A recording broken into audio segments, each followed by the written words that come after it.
Bonjour à tous, je me réjouis de vous retrouver ce matin, je me réjouis de venir à votre rencontre grâce à l'outil vidéo. Et puis, ce n'est pas simplement grâce à l'outil vidéo que je viens à votre rencontre, mais c'est surtout avec la parole de Dieu. Et c'est vrai que ma prière ce matin, c'est que nous puissions vraiment recevoir et vivre de cette parole, qu'elle soit une nourriture et qu'elle nous permette vraiment de vivre mieux ces temps et de comprendre aussi la pensée du Seigneur. Alors vous allez voir, ce que je vais vous partager ce matin n'est pas sans lien avec ce que nous avons entendu de notre pasteur la semaine dernière qui nous a parlé de Joseph.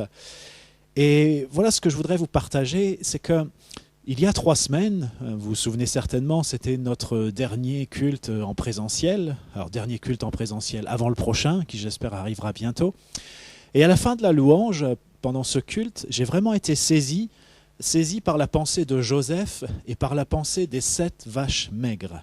Vous savez, c'est les 7 vaches maigres que le Pharaon a vues dans son rêve. Et c'est un rêve que Joseph, qui était inspiré par Dieu et qui avait ce don, ce talent d'interpréter les rêves, eh bien Joseph a interprété ce rêve et il a indiqué au Pharaon que ces 7 vaches maigres, eh bien, elles représentaient 7 ans de famine. Et vraiment, cette pensée m'a saisi à la fin de la louange. Et après cette pensée, je me suis souvenu d'une vidéo récente que j'avais vue de Tom Bloomer. Alors Tom Bloomer, c'est quelqu'un qui est notamment recteur émérite de l'Université des Nations, donc en lien avec Jeunesse en Mission. C'est quelqu'un que j'ai déjà suivi il y a longtemps lors d'un séminaire, et c'est vraiment une voix prophétique intéressante. Et dans cette vidéo que j'ai vue il y a quelques semaines, il expliquait qu'il avait reçu de la part de Dieu qu'il y aurait 7 années de crise économique. Et voilà, ce qui m'a saisi à la fin de ce temps de louange et puis cette vidéo, ces 2 choses-là se sont connectées dans mon esprit. Et vous voyez, je crois qu'on est déjà dans cette période de crise économique, on est déjà dedans, on est au début. Et le plus rude reste encore à venir. Et vous savez comme moi qu'il y a déjà des faillites, il y a déjà des pertes d'emplois, il y a déjà un accroissement de la pauvreté. En France et dans d'autres pays, c'est la même chose et parfois c'est pire, parfois même bien pire. Et vous voyez, je crois que cette pensée de Joseph et des 7 vaches maigres confirme ces 7 années de crise économique. À l'époque de Joseph, Dieu avait permis au Pharaon de savoir à l'avance, grâce à l'intervention de Joseph, Dieu avait permis au Pharaon de savoir qu'avant cette période de 7 ans de vaches maigres, il y aurait une période de 7 ans d'abondance. Vous savez, c'est les 7 vaches grasses que le Pharaon a vues dans son rêve. Et alors, il pouvait se préparer. Le conseil que Joseph a donné au Pharaon de la part de Dieu, il a dit au Pharaon, il faut préparer ce temps de famine qui vient, ce temps de crise qui vient, et nous avons 7 ans d'abondance pour le faire. Mais vous voyez, aujourd'hui, il n'y a rien de tel, parce que la crise économique, elle sévit déjà. Et voyez, une autre pensée qui m'a saisi tout aussi fortement, c'est qu'il y a des ressources pour le peuple de Dieu, des ressources insoupçonnées que Dieu a préparées d'avance pour ces temps difficiles. Je le redis, il y a des ressources pour le peuple de Dieu, des ressources que Dieu a préparées d'avance pour ces temps difficiles. Et ces ressources, ce ne sont pas seulement des ressources pour le peuple de Dieu, mais ce sont aussi des ressources pour que le peuple de Dieu vienne en aide et secoure beaucoup d'autres personnes. Et je crois qu'aujourd'hui, c'est ce que je voudrais vous dire et que je vais développer ce matin. Aujourd'hui, Dieu recherche des Joseph, c'est-à-dire des administrateurs, des administratrices de ces ressources. Il ne peut pas les confier à n'importe qui. Il y a une mentalité qui correspond à cette qualité d'administrateur des ressources de Dieu. Et de même, ces ressources-là, on ne peut pas les utiliser n'importe comment. On ne peut pas les utiliser pour n'importe quoi, pour n'importe qui. Il y a une sagesse d'en haut qui doit pénétrer la vie des administrateurs des ressources de Dieu afin qu'ils en fassent l'usage qui convient, l'usage que Dieu va leur indiquer au fur et à mesure. Et ce matin, donc avec cette pensée, je voudrais développer deux aspects. Le premier aspect, je vais simplement vous proposer quelques éléments de compréhension pour notre temps. Ça va être le premier moment de ce message. Et ensuite, je voudrais développer les aptitudes des administrateurs des ressources de Dieu. Quelles sont les aptitudes nécessaires pour être administrateur ou administratrice des ressources de Dieu? Alors voilà, je commence avec quelques éléments de compréhension pour notre temps. Et je vous indique que dans mon esprit, je fais le lien entre le message de ce matin et le message que je vous avais apporté, je crois, au mois d'avril, au début du confinement, qui parlait de la marque de la bête. Alors je vous y renvoie si vous voulez faire les liens aussi entre ces deux messages. Dans Habacuc 2, versets 6 et 7, Habacuc 2, versets 6 et 7, voilà ce qui est écrit. « Mais tous feront de lui un sujet de proverbe, de moquerie et d'énigme. On dira « malheur à celui qui accumule ce qui n'est pas à lui ». Jusqu'à quand? Malheur à celui qui augmente le fardeau de ses dettes. Tes créanciers ne vont-ils pas se lever tout à coup? Tes oppresseurs ne vont-ils pas se réveiller? Tu deviendras leur proie. Et voyez, celui qui accumule ce qui n'est pas à lui, eh bien c'est celui qui vit à crédit de manière démesurée. C'est celui qui s'endette pour vivre au-dessus de ses moyens. Ces versets nous disent que le malheur est pour celui qui augmente encore le fardeau de ses dettes. Et aujourd'hui, eh bien, quand on regarde autour de nous, et peut-être vous êtes confrontés aussi directement par cela, eh bien, on voit aujourd'hui que tout le monde ou presque vit à crédit, à commencer par les États qui ont considérablement alourdi le fardeau de leurs dettes ces derniers mois. Et pourtant, ce fardeau était déjà très conséquent.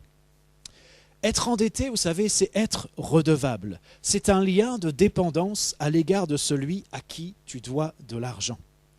Si ton créancier se lève, comme il est indiqué dans ce verset, si ton créancier se lève pour exiger le remboursement de ce qu'il t'a prêté, alors te voilà dans l'embarras.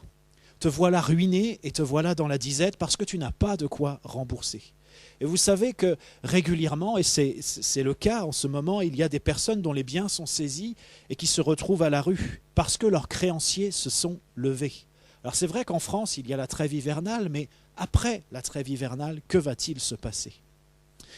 Et alors je me suis posé cette question, je me suis dit, mais qui donc a intérêt à ce que les États soient dans un lien de dépendance financière à son égard? Qui est celui qui veut détruire ou plutôt asservir les nations? Et vous voyez, ce verset nous dit qu'il ne s'agit pas ici seulement de créanciers, mais il s'agit d'oppresseurs. Il ne s'agit pas simplement de quelqu'un qui a prêté de l'argent et à qui on doit le rembourser. Non, ce n'est pas seulement un créancier, c'est un oppresseur.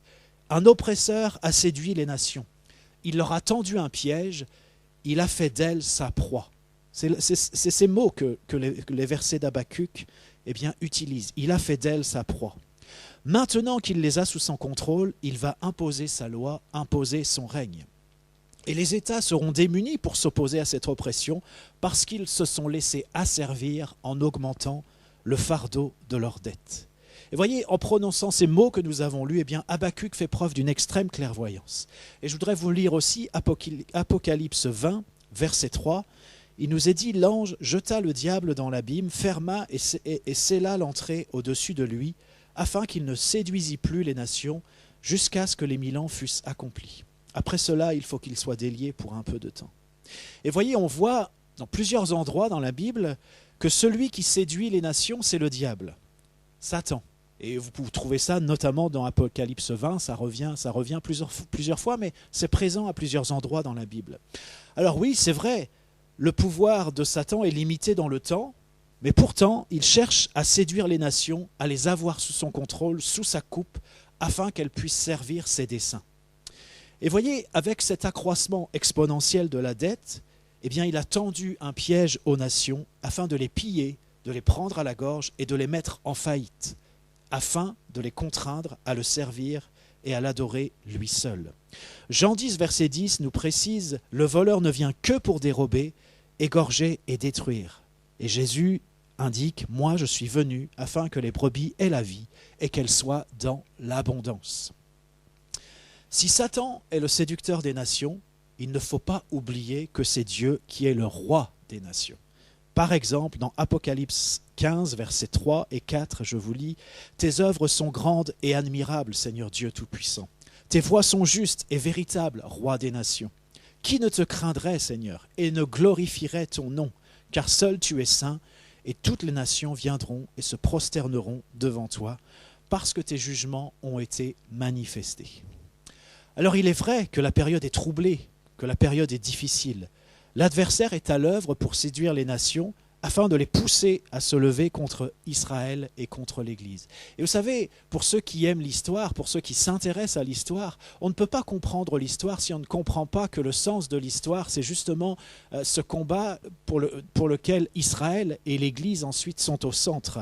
Et bien souvent, on étudie l'histoire sans prendre en considération cette donnée. Mais lorsqu'on s'interroge pour savoir ce qui se passe, pour comprendre les événements, eh bien, il faut examiner les événements par rapport à Israël et par rapport à l'Église. Alors vous voyez, l'adversaire est à l'œuvre pour séduire les nations. Et la question d'Israël et la question de l'Église est une question centrale. C'est ce que nous voyons et c'est ce que nous verrons encore. Mais si on prend davantage de hauteur, eh bien, ce que tout cela annonce, c'est le retour de notre Seigneur Jésus et l'établissement de son règne, un règne incontestable. Et vous savez, ça, c'est vraiment une excellente nouvelle. Apocalypse 19, versets 6 et 7 nous dit « Et j'entendis, comme une voix d'une foule nombreuse, comme un bruit de grosses eaux et comme un bruit de fort tonnerre, disant « Alléluia ! Car le Seigneur notre Dieu Tout-Puissant est entré dans son règne.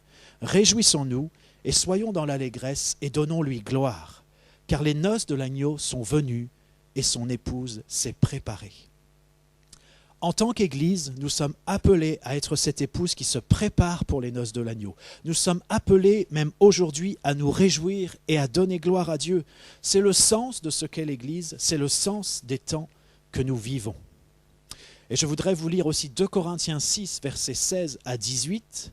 Voilà ce qui est dit. Quel rapport y a-t-il entre le temple de Dieu et les idoles ? Car nous sommes le temple du Dieu vivant, comme Dieu l'a dit, j'habiterai et je marcherai au milieu d'eux, je serai leur Dieu et ils seront mon peuple. C'est pourquoi sortez du milieu d'eux et séparez-vous, dit le Seigneur. Ne touchez pas à ce qui est impur et je vous accueillerai. Je serai pour vous un père et vous serez pour moi des fils et des filles, dit le Seigneur Tout-Puissant. Et voyez, il y a ces mots forts où il est dit sortez du milieu d'eux. Il nous faut sortir de ce monde. Il faut le faire maintenant. Pas physiquement, car nous sommes dans le monde, mais il faut nous séparer de la mentalité idolâtre du monde, nous séparer du système de ce monde, car nous ne sommes pas du monde. Séparez-vous, c'est ce que nous dit le texte. Il n'y a rien de commun entre le temple de Dieu que nous sommes et les idoles. Dieu lui-même habite et marche au milieu de nous. Nous ne pouvons pas espérer être au milieu d'eux et que Dieu soit au milieu de nous. Le texte nous dit aussi, ne touchez pas à ce qui est impur. Et j'ai envie de vous dire, attention de ne pas nous faire piéger, nous aussi, par un usage abusif du crédit. Attention de ne pas nous laisser gagner par la peur et la culpabilité qui veulent nous tenir captifs. Vous savez, ce sont deux leviers qui sont particulièrement utilisés aujourd'hui. Et plus que jamais pour nous, il s'agit de ne pas se conformer au monde et de vivre du renouvellement de nos pensées que Dieu veut opérer en profondeur dans nos vies. C'est maintenant qu'il faut le faire, c'est maintenant qu'il faut sortir. Plus tard, ce sera trop tard. On sera accroché à la mentalité du monde, incapable, parce que nous sommes englués, incapables de nous défaire de cette mentalité. Nous serons empêtrés dans des contradictions sans nombre, empêchés même de distinguer le bien et le mal. Alors la volonté de Dieu, n'en parlons même pas. Et ce texte nous dit de manière claire, et c'est tellement important, que nous sommes des fils et des filles du Père. Il nous faut vivre pleinement cette identité et cet héritage. Notre Père est le Seigneur Tout-Puissant. Romains 12, verset 2 nous dit « Ne vous conformez pas au siècle présent, mais soyez transformés par le renouvellement de l'intelligence, afin que vous discerniez quelle est la volonté de Dieu, ce qui est bon, agréable et parfait. » Alors voilà, c'était le premier temps de ce message, quelques considérations, quelques éléments de compréhension de notre temps. Et maintenant, je voudrais examiner avec vous quelles sont les aptitudes des administrateurs des ressources de Dieu. Je vous l'ai dit, Dieu a des ressources non seulement pour son peuple, mais aussi pour que son peuple soit une bénédiction pour beaucoup. C'est exactement ce que dit 2 Corinthiens 9, verset 8. Et Dieu peut vous combler de toutes sortes de grâces, afin que, possédant toujours en toutes choses de quoi satisfaire à tous vos besoins, vous ayez encore en abondance pour toute bonne œuvre. Et la Bible nous dit aussi dans le prophète Agée, au chapitre 2 et au verset 8, c'est Dieu qui parle, il dit « L'argent m'appartient, l'or m'appartient, déclare l'Éternel, le maître de l'univers. » Et voyez, tout est à Dieu, tout est à lui. Et il ne s'agit pas ici de la monnaie, je veux dire des pièces et des billets. Moi, quand je lisais ce verset il y a quelque temps, je pensais surtout aux pièces et aux billets. Mais non, il s'agit bien plutôt de l'or et de l'argent que Dieu a mis partout dans la terre, que Dieu a mis partout dans sa création. Et dans le psaume 50, verset 12, Dieu déclare « Si j'avais faim, je ne te le dirais pas, car le monde est à moi et tout ce qu'il renferme. » Et un peu plus loin, au verset 15 de ce même psaume 50, il est dit « Et invoque-moi au jour de la détresse, je te délivrerai et tu me glorifieras. » Et vous savez que même dans le désert, et le désert c'est une forme de crise économique assurément, eh bien même dans le désert, Dieu a pris soin de son peuple. Deutéronome 29, verset 5 nous dit « Je t'ai conduit pendant 40 années dans le désert. Tes vêtements ne se sont point usés sur toi et ton soulier ne s'est point usé à ton pied. » C'est un miracle extraordinaire que les vêtements et que les chaussures du peuple de Dieu, d'Israël, ne se soient pas usés pendant 40 ans. Et puis vous savez aussi que Dieu a pourvu aux besoins de son peuple, notamment pour ce qui concerne le fait d'avoir suffisamment à boire et pour ce qui concerne aussi la nourriture.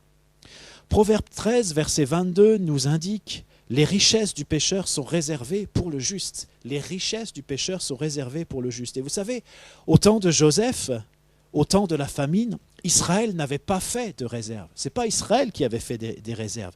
C'est l'Égypte qui avait fait des réserves pour Israël. Et c'était ça, c'était le moyen que Dieu avait préparé pour sauver son peuple. Et Joseph avait compris cela.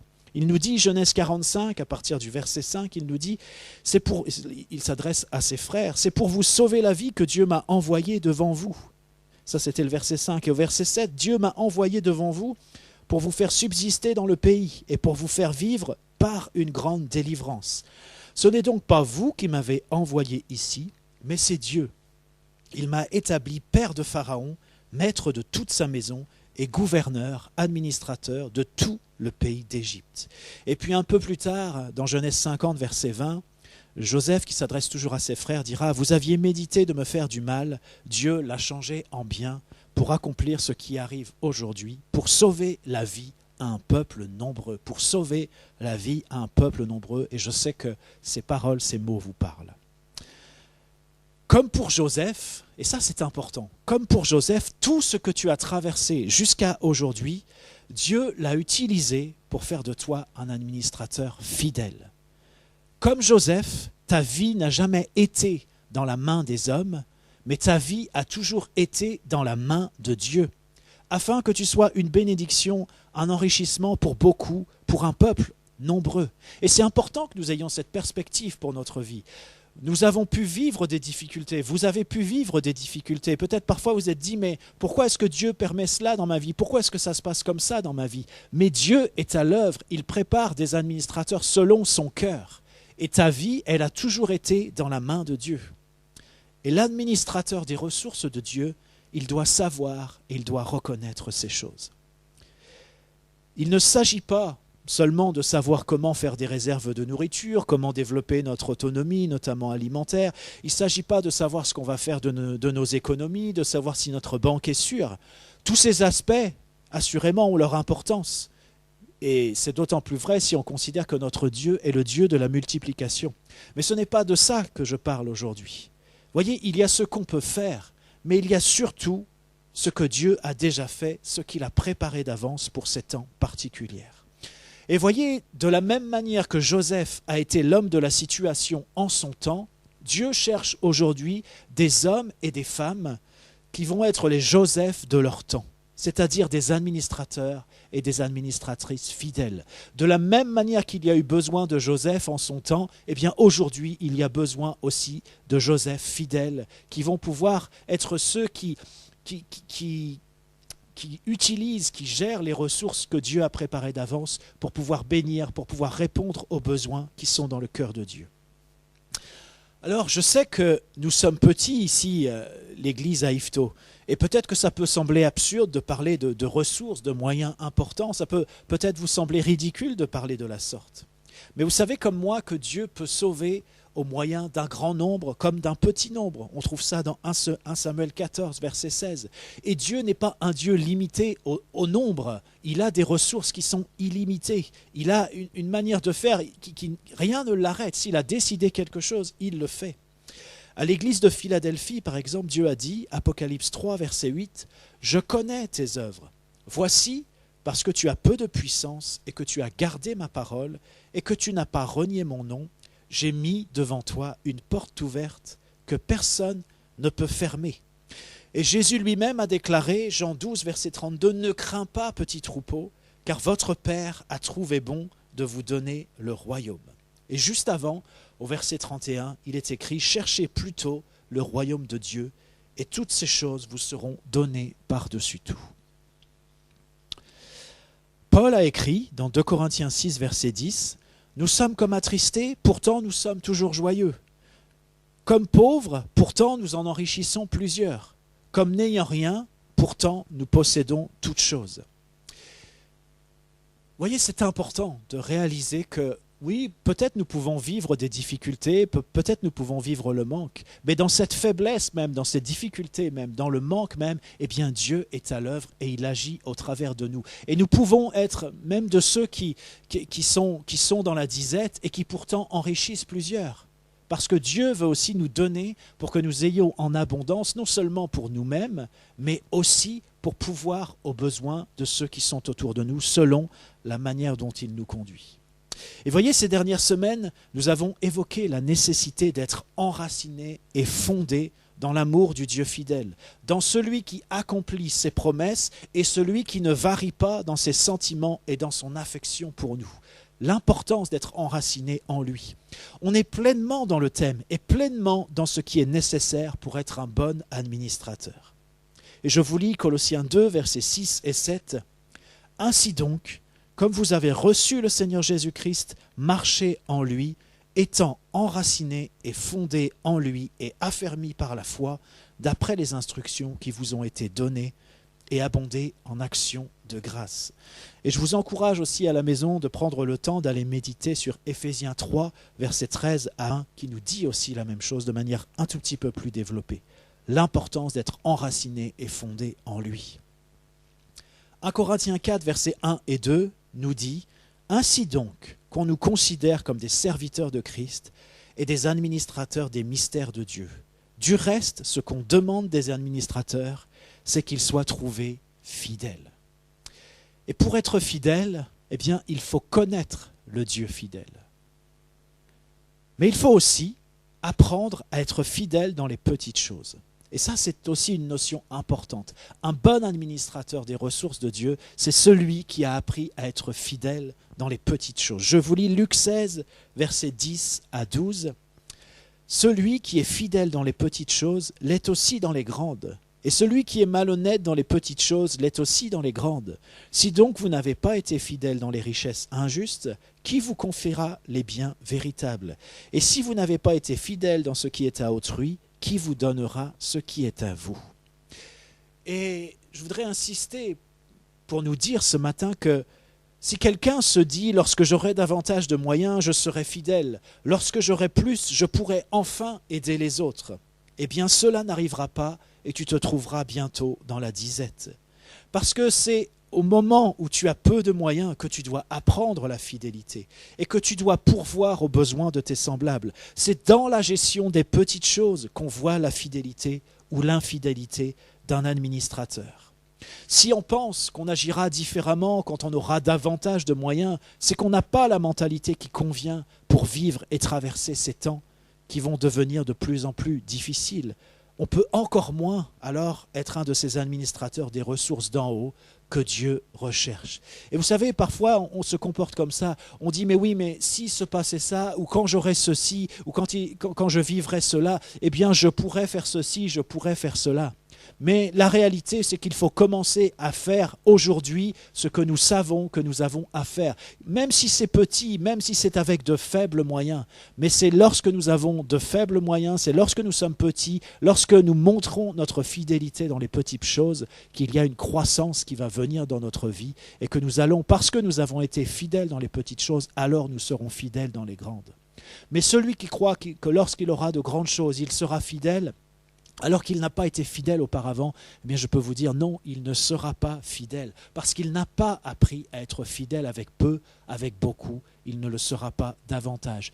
Et voyez, je voudrais vous mettre en garde. Tout à l'heure, je parlais de l'importance de sortir du milieu d'eux, c'est-à-dire de sortir de la mentalité du monde.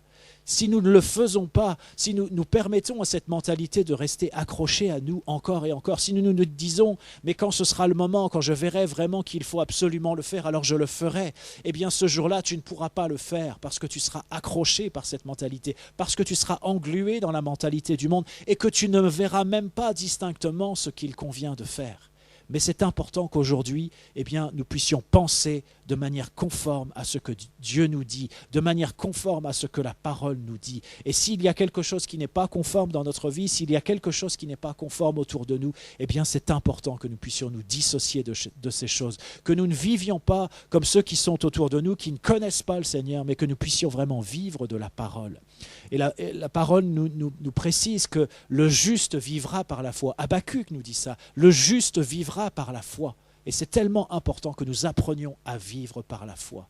Le monde ne vit pas par la foi. Et j'ai envie de vous dire, en ce moment, il vit par la peur. Mais nous ne pouvons pas vivre par la peur. Nous sommes amenés à placer notre confiance en Dieu et à vivre par la foi. Alors, dans Luc 19, verset 17, il est dit « C'est bien, bon serviteur, parce que tu as été fidèle en peu de choses, reçois le gouvernement de 10 villes. » Et voyez, la fidélité dans les petites choses peut déboucher sur le gouvernement, sur l'administration des villes. Et comme nous l'avons déjà mentionné, l'administrateur des ressources de Dieu, eh bien, il a besoin d'une sagesse particulière, une sagesse qui vient d'en haut. Il ne s'agit pas d'appliquer des préceptes, des principes qui peuvent sembler logiques. Non, ce n'est pas ça. Il nous faut la sagesse qui vient d'en haut. Parce que, comme je l'ai déjà mentionné, on ne peut pas faire ce qu'on veut avec les ressources de Dieu. On ne peut pas faire ce qui semble bien, ce qui semble logique, ce qui semble raisonnable. On ne peut pas aider n'importe qui, contribuer à n'importe quoi. On ne peut pas se permettre de fonctionner avec nos bons sentiments. On doit apprendre à discerner la volonté de Dieu. On doit reconnaître sa voix et reconnaître ses voies. Vous voyez, d'un côté, reconnaître sa voix, ce qu'il nous dit, mais reconnaître ses voies pour pouvoir y marcher. Il ne suffit pas juste d'entendre, mais il faut agir et marcher conformément à ce que nous entendons. Et alors, je voudrais quand même vous préciser que j'ai beaucoup parlé de ressources que Dieu a préparées d'avance pour nous, pour que nous puissions aider. Et je voudrais vous dire que dans mon esprit, ces ressources ne sont pas seulement financières, elles sont aussi financières, c'est-à-dire quelque chose qui contribue à nos besoins du quotidien. Vous savez que dans le Notre Père, il y a cette prière « Donne-nous aujourd'hui notre pain quotidien » et Dieu veut nous bénir, il veut nous donner ce dont nous avons besoin. Mais il ne s'agit pas seulement de cela, il s'agit de toutes sortes de ressources différentes qui sont utiles pour les temps dans lesquels nous sommes. Dans Matthieu 7, verset 6, il nous est dit, et je crois que c'est important, « Ne donnez pas les choses saintes aux chiens et ne jetez pas vos perles devant les pourceaux, de peur qu'ils ne les foulent aux pieds, ne se retournent et ne vous déchirent. » Et voyez, nous sommes appelés à la sagesse afin de ne pas faire n'importe quoi, afin de ne pas agir n'importe comment, mais de bien discerner que ceux à qui nous donnons, ceux à qui nous apportons quelque chose, eh bien, ils sont prêts à le recevoir. Parce que sinon, nous dilapidons les ressources que Dieu nous a données. Et Dieu ne veut pas que nous puissions dilapider les ressources qui lui appartiennent. Mais je vais vous dire, ça va plus loin que ça, parce que non seulement nous dilapidons les ressources de Dieu lorsque nous faisons ça, mais on voit aussi dans ce passage nous construisons aussi une opposition. C'est-à-dire qu'il est dit il nous est dit, mais faites pas ça, de peur qu'il ne les foule aux pieds, ne se retourne et ne vous déchire. Et voyez, c'est tellement important de discerner à qui et comment il faut donner et quand il faut donner. Parce que si nous donnons à la mauvaise personne, eh bien non seulement ça ne va pas produire d'effet, non seulement ce que nous apportons va être négligé, mais en plus ça se retourne contre nous pour nous faire du mal. Et je crois que c'est parfois ce que nous vivons parce que nous manquons de sagesse. Nous donnons à des personnes finalement à qui Dieu ne nous a pas demandé de nous donner et ça se retourne contre nous, ça nous fait du mal. Et Jésus ajoute, après Matthieu 7, verset 6, au verset 7 et au verset 8, Jésus ajoute « Demandez et l'on vous donnera. Cherchez et vous trouverez, frappez et l'on vous ouvrira. Car quiconque demande reçoit, celui qui cherche trouve, et l'on ouvre à celui qui frappe. Et voyez, ça c'est encourageant, ça nous fait du bien de savoir que si on demande, eh bien Dieu va nous donner. Si on cherche, eh bien on va trouver. Si on frappe, il y a quelqu'un qui va nous ouvrir. Mais voyez, c'est important ces principes. Et Dieu les utilise. Dieu donne à celui qui lui demande. Combien de fois nous ne recevons pas parce que nous ne demandons pas, ou comme dit la parole, nous demandons mal. Dieu se laisse trouver par ceux qui le cherchent. Et Dieu ouvre lorsqu'on frappe. Vous voyez, c'est important qu'on n'ouvre pas la porte si la personne n'a pas encore frappé. Ça me semble important. C'est qu'on ne permette pas à la personne de trouver ce qu'elle ne cherche pas. Et c'est qu'on ne donne pas aussi ce que quelqu'un ne demande pas. Parce que là, on passe à côté et on ne répond pas à un besoin véritable. Encore une fois, quiconque demande reçoit. Et c'est important, si nous réalisons qu'il y a une demande, s'il y a quelque chose que la personne attend, eh bien alors nous pouvons lui donner parce qu'il y a cette demande dans sa vie. Si quelqu'un cherche, eh bien nous pouvons l'aider à trouver de la part du Seigneur parce qu'il y a une recherche dans sa vie. Et si quelqu'un frappe, eh bien on peut lui ouvrir parce qu'il y a une attente, une espérance. Et vous voyez, ce n'est pas selon nos conceptions qu'il nous faut agir, mais c'est selon la volonté de Dieu en étant attentif à la conduite du Saint-Esprit. Philippiens 1, versets 9 à 11, c'est Paul qui écrit, voilà ce qu'il dit, « Et ce que je demande dans mes prières, c'est que votre amour augmente de plus en plus en connaissance et en pleine intelligence pour le discernement des choses les meilleures, afin que vous soyez purs et irréprochables pour le jour de Christ, remplis du fruit de justice qui est par Jésus-Christ, à la gloire et à la louange de Dieu. » Et j'ai envie de vous dire, oui, c'est ce que nous voulons, discerner et pratiquer les choses les meilleures. Un bon administrateur des ressources de notre Seigneur agira toujours pour le meilleur. Et c'est ça qu'il nous faut rechercher, le meilleur. Et ce verset laisse entendre que si nous ne discernons pas eh bien, les choses les meilleures, eh bien, il nous est dit, faites ça afin que vous soyez purs et irréprochables. Alors j'en déduis que si nous ne discernons pas les choses les meilleures, eh bien, nous ne sommes pas irréprochables. Et je crois que cela devrait aussi nous pousser à rechercher la face de Dieu pour agir véritablement avec sagesse et pour répondre aux besoins véritables. Alors, j'aimerais attirer votre attention aussi sur quelque chose, c'est que notre église s'appelle l'église Élim. Et c'est vrai non seulement pour l'église locale, mais c'est vrai aussi pour notre fédération qui a cette appellation Élim. Et voyez, à Élim, il y a 12 sources d'eau et 70 palmiers. 12 sources d'eau et 70 palmiers. Ça donne envie d'y être. Vous savez, pour l'instant, on est un peu limité dans nos déplacements. Mais voilà un lieu où il y a 12 sources d'eau et 70 palmiers. Moi, ça me donne envie. Alors, vous trouvez ça dans Exode 15, verset 27 et dans Nombre 33, verset 9. Mais qu'est-ce que ça veut dire, ces 12 sources d'eau et ces 70 palmiers? Oh, il y aurait beaucoup de choses à dire, mais pour dire les choses simplement, eh bien, ça signifie qu'à Élim, il y a des ressources. À Élim, il y a des ressources. Il y a de quoi se ressourcer, reprendre des forces, se refaire une santé pour pouvoir ensuite continuer la marche. Il y a de quoi recevoir pour ensuite pouvoir donner. Notre nom, Élim, notre identité, et plus largement même notre vision, eh bien, elles sont en accord avec ce que je vous partage ce matin. Alors, est-ce que nous voulons répondre à cette vocation d'être des administrateurs des ressources de notre Dieu?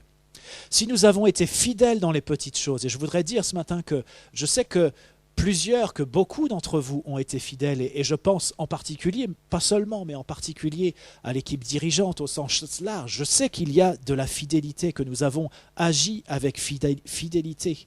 Alors qu'est-ce que ça signifie si on a été fidèle dans les petites choses? Dieu va nous en confier de plus grandes, afin que beaucoup puissent se ressourcer, afin que d'autres soient au bénéfice de ces ressources. Alors j'arrive bientôt à la fin de ce que je voulais vous partager, et je voudrais terminer par ce qui me semble être le plus important. Et je vous lis Apocalypse 12, verset 11. Apocalypse 12, verset 11, voilà ce qu'il nous est dit. « Ils l'ont vaincu à cause du sang de l'agneau et à cause de la parole de leur témoignage. Ils n'ont pas aimé leur vie jusqu'à craindre la mort. » Je vous le relis. « Ils l'ont vaincu à cause du sang de l'agneau et à cause de la parole de leur témoignage, et ils n'ont pas aimé leur vie jusqu'à craindre la mort. » Vous voyez, ce que ce passage nous dit, c'est un passage qui nous parle de victoire. Et il nous dit que la victoire, ceux qui ont vaincu, la victoire, elle est pour ceux d'abord qui connaissent l'efficacité du sang de l'agneau. Ça, c'est important de savoir que le sang de Jésus est efficace. Il a été versé pour nous à la croix et nous pouvons nous réclamer du sang, du prix payé par Jésus-Christ. Le sacrifice de Jésus est efficace. La deuxième chose, il s'agit de ceux qui parlent en fonction de leur vécu, parce qu'ils ont véritablement expérimenté qui est Dieu et tout ce dont il est capable. Et ils communiquent tout cela autour d'eux. Vous voyez, c'est ceux qui ont vaincu à cause de la parole de leur témoignage. Et puis ensuite, il nous est parlé de ceux qui n'ont pas aimé leur vie au point de craindre la mort. Ceux qui n'ont pas aimé leur vie au point de craindre la mort. Et c'est pour ces personnes-là qu'il y a la victoire. Et voyez, il n'est pas dit qu'ils n'aimaient pas leur vie. Non, il n'est pas dit qu'ils n'aimaient pas leur vie. Certainement, ils aimaient leur vie. Mais ils ont refusé d'aimer leur vie au point où ils pourraient craindre de la perdre. Ça ne veut pas dire qu'ils se sont moqués de leur vie, ça ne veut pas dire ça. Mais ça veut dire qu'ils ont refusé d'être dans cette position où ils seraient dans la crainte de perdre leur vie parce qu'ils seraient trop attachés à leur vie même, ils seraient trop englués dans les réalités de la vie pour finalement être en incapacité de pouvoir y renoncer. Et voyez, je crois vraiment que ce qui nous tend un piège aujourd'hui, et je dis ça pour nous les chrétiens, mais beaucoup plus largement pour le monde, ce qui nous tend un piège aujourd'hui, ce qui obscurcit notre jugement, ce qui nous fait prendre des décisions erronées, ce qui nous empêche, nous chrétiens, de faire la volonté de Dieu, eh bien c'est la peur, et plus particulièrement la peur de la mort. Si nous sommes affranchis de cette peur, alors nous n'avons plus rien à craindre et rien ne peut nous empêcher d'accomplir ce que Dieu nous demande. Et voyez, ne pas craindre la mort, ne pas aimer sa vie jusqu'à craindre la mort, ça ne signifie pas qu'on va mourir. Ça signifie simplement que cela pourrait arriver et que nous sommes prêts, que nous ne sommes pas trop attachés à notre vie pour être en incapacité d'y renoncer et d'être prêts à tous les compromis pour renoncer à cette vie. Et Paul écrit dans Philippiens 1, versets 20 et 21, il dit « Conformément à ma ferme attente et à mon espérance, je n'aurai honte de rien, mais maintenant, comme toujours, la grandeur de Christ sera manifestée avec une pleine assurance dans mon corps, soit par ma vie, soit par ma mort. En effet, Christ est ma vie, et mourir représente un gain. » Et voyez, Paul avait cette assurance que ce soit en vivant ou en mourant, eh bien, il allait glorifier Dieu. Et il va même jusqu'à dire que mourir pour lui, c'est un gain, c'est un avantage, c'est mieux que de vivre, parce qu'il sait que s'il meurt, eh bien, il va rejoindre son Seigneur, et c'est de loin le meilleur. Alors, je voudrais vous dire, pour terminer, qu'un administrateur des ressources de Dieu devrait être prêt à mourir. Alors, c'est facile à dire comme ça, et je pense que c'est important que nous puissions nous arrêter à cela, que nous puissions méditer ces choses et que Dieu nous parle aussi d'une manière personnelle par rapport à ce verset d'Apocalypse 12, verset 11. Il ne s'agit pas de dire comme ça facilement « je suis prêt à mourir ». Il s'agit que la parole de Dieu fasse son chemin en nous, que le Saint-Esprit nous parle et nous interpelle, justement pour que nous vivions les uns et les autres cette libération de la peur, quelle que soit la manière dont elle se niche dans nos vies. J'ai envie de vous dire que toute peur, d'une manière ou d'une autre, eh bien, c'est la peur de la mort qui est au bout. Et si nous sommes libérés de la peur, eh bien, qui pourra nous arrêter? Et si nous sommes libérés de la peur, eh bien, ça veut dire que nous manifestons une foi véritable. Et c'est un combat, parce que dans les temps que nous vivons, eh bien, j'ai envie de vous dire, c'est tout à fait légitime que nous ayons peur. Mais ce qu'il faut, c'est refuser que cette peur nous paralyse. Et il faut que la foi domine dans notre vie. Il faut que cette foi nous rende victorieux et que nous soyons comme ceux qui ont vaincu à cause du sang de l'agneau, à cause de la parole de leur témoignage et parce qu'ils n'ont pas aimé leur vie jusqu'à craindre la mort. Et je vous laisse ce passage. Je vous laisse pour que vous puissiez le relever devant Dieu, pour que vous puissiez méditer sur ce passage. Et peut-être on aura l'occasion d'y revenir dans les partages parce que je crois que véritablement aujourd'hui, ce verset est tellement important. Il est tellement important. Voilà, les temps qui sont là devant nous nous obligent. Et notamment, il nous oblige à approfondir notre relation avec Dieu. Il nous oblige aussi à lire la Bible avec une acuité nouvelle, avec un sérieux beaucoup plus grand. parce que la Bible dit vrai. Et je voudrais vous dire que si vous en doutiez, eh bien les temps que nous vivons aujourd'hui en attestent, parce qu'il y a tellement de choses qui sont annoncées d'avance dans la parole de Dieu et que nous pouvons retrouver aujourd'hui et qui nous parlent d'une manière particulière aujourd'hui parce que les temps sont là, parce que les temps avancent et parce que Jésus revient bientôt. Et j'aimerais vous dire que plus que jamais, il nous faut entendre, avant qu'il ne soit trop tard, les interpellations qui nous sont adressées. Entendre aujourd'hui. Vous savez, dans la Bible, il y a ce verset qui revient à plusieurs endroits. Aujourd'hui, si vous entendez sa voix, n'endurcissez pas votre cœur. Et j'aimerais vous dire, aujourd'hui, si vous avez entendu quelque chose de la parole de Dieu, ne laissez pas les choses aller, parce que c'est le moment d'agir, c'est le moment de se positionner, c'est le moment de réfléchir, c'est le moment de calculer la dépense et de se positionner pour savoir si véritablement nous voulons être au service de notre Seigneur, si véritablement nous voulons être ses administrateurs et ses administratrices des ressources que Dieu a préparées d'avance. Retenez cela, il y a des ressources pour nous, il y a des ressources pour nous, il y a des ressources pour que nous soyons une bénédiction pour plusieurs. Alors voilà, comment choisirons-nous de traverser ces temps troublés? Serons-nous une bénédiction pour ceux qui en ont besoin? Eh bien, je crois que c'est tout l'enjeu de ce qui se passe aujourd'hui, c'est tout l'enjeu de ce que vous pouvez entendre, nous pouvons entendre et recevoir ce matin. Alors voilà, ceux qui entendent l'appel de Dieu ce matin, l'appel à être des Joseph, à être des administrateurs, des administratrices de notre Seigneur, de ses ressources, eh bien, je voudrais faire un appel. Je sais qu'on n'est pas ensemble, chacun est dans sa maison ou devant son écran. Peut-être vous pouvez aussi être ailleurs que dans votre maison. Mais voilà, on est chacun devant notre écran et puis on va prier ensemble.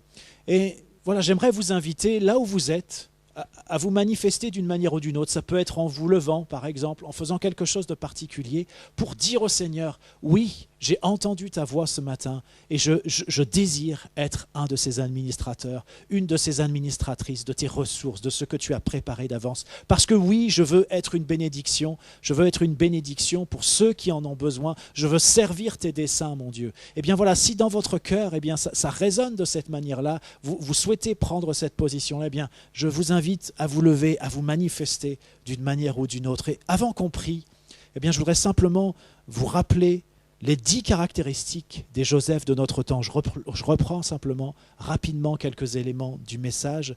Le premier, c'est comprendre les temps dans lesquels nous sommes. Le deuxième, c'est vivre dans la perspective du retour de Jésus. Et ça, c'est une excellente nouvelle parce que si les temps qui sont là sont troublés, eh bien c'est parce que notre Seigneur revient bientôt. Et c'est aussi parce que notre Seigneur veut agir dans ces temps troublés. Le troisième point, c'est sortir du milieu du monde. Et je vous l'ai dit, ce n'est pas physiquement, mais c'est sortir de la mentalité du monde. Le quatrième point, être enraciné dans notre identité de fils et de fille du Père. Être fondé vraiment en Dieu. Le cinquième point, connaître Dieu comme le fidèle, celui qui pourvoit, celui qui tient en réserve des ressources pour ses bien-aimés et pour l'accomplissement de ses desseins. Le sixième point, c'est bien mesurer que notre vie est dans la main de Dieu et pas dans la main des hommes. Je vous ai dit, tout ce qui vous est arrivé ne vous est arrivé que pour préparer le fait que vous puissiez vivre votre vocation. Dieu était au contrôle. C'est ce que nous dit Romains 8, 28. Vous savez, toute chose concourt au bien de ceux qui aiment Dieu, de ceux qui sont appelés son dessein. Septième point, ne pas considérer notre petitesse. Huitième point, être fidèle dans les petites choses. Et enfin, neuvième point, être revêtu de la sagesse d'en haut pour ne pas faire n'importe quoi, mais pour servir véritablement les desseins de Dieu. Et enfin, ce que je vous ai dit, ne pas aimer sa vie jusqu'à craindre la mort. On va prier ensemble. Seigneur mon Dieu, je te remercie parce que tu es Dieu. Tu es le Créateur, tu es le Rédempteur, tu es celui qui revient et celui qui établit son règne. Et nous pouvons vraiment marcher avec toi de manière assurée parce que tu es au contrôle de toutes choses et même tu nous as tout annoncé d'avance. Et Seigneur, je prie encore aujourd'hui pour que nos yeux s'ouvrent, pour que nos cœurs s'ouvrent, pour que nous puissions discerner encore davantage, comprendre encore davantage les temps dans lesquels nous sommes. Et Seigneur, je te loue parce que tu appelles des hommes et des femmes pour être des administrateurs des ressources que tu as préparées d'avance. Et je te loue parce que tu as préparé pour nous des ressources. Tu l'as fait à l'avance, c'est déjà prêt.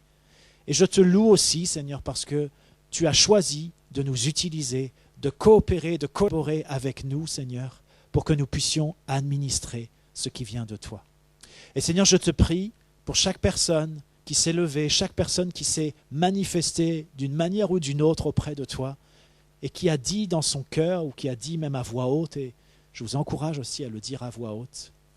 Voilà, ces personnes qui ont dit à voix haute, Seigneur, oui, je veux être un administrateur, oui, je veux être une administratrice, oui, je veux être un Joseph de mon temps.